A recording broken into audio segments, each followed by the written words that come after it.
Lesson 24. I do not perceive my own best interests. That's pretty funny, right? We always want things to turn out well. So many people say they just want to be happy.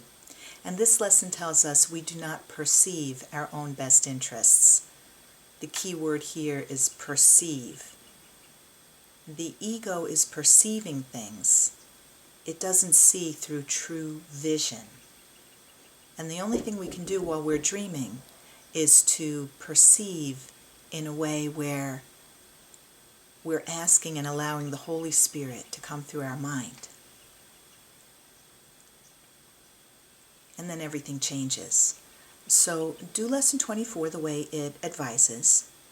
And let me read you a little bit from it which stands out for me. If you realize that you do not perceive your own best interests, you could be taught what they are. But in the presence of your conviction that you do know what they are, you cannot learn. The idea for today is a step toward opening your mind so that learning can begin. The exercises for today require much more honesty than you are accustomed to using.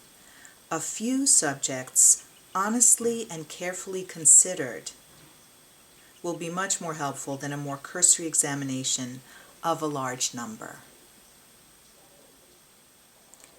I love the idea of being extremely honest. Most people don't like that idea. I love being honest with myself.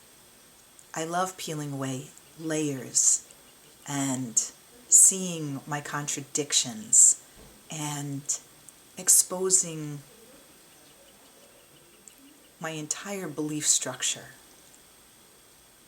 getting down to the blueprint of who I am, because that's where freedom and healing lie. So it says to do the exercise today with eyes closed, and I'm going to try it right now. I do not perceive my own best interests.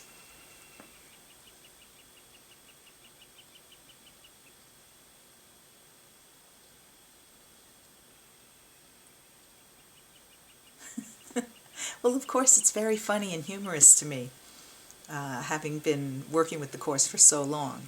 In the beginning, it was refreshing because being a psychotherapist, I felt understood and I was totally engaged with this kind of work. So the exercise will help you specifically move through issues in your life.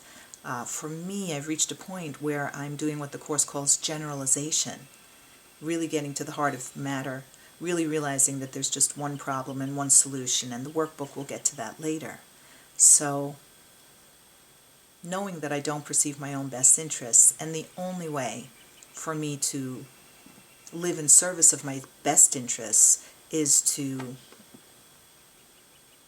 continue my practice of volunteering to be guided by the Holy Spirit, being a follower. Jesus was a great follower, and he's teaching us how to follow God. And when we do that, everything falls into place.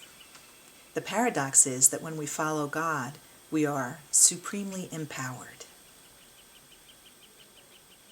Following is empowering, and then we are serving our own best interests, which are for the highest good of all.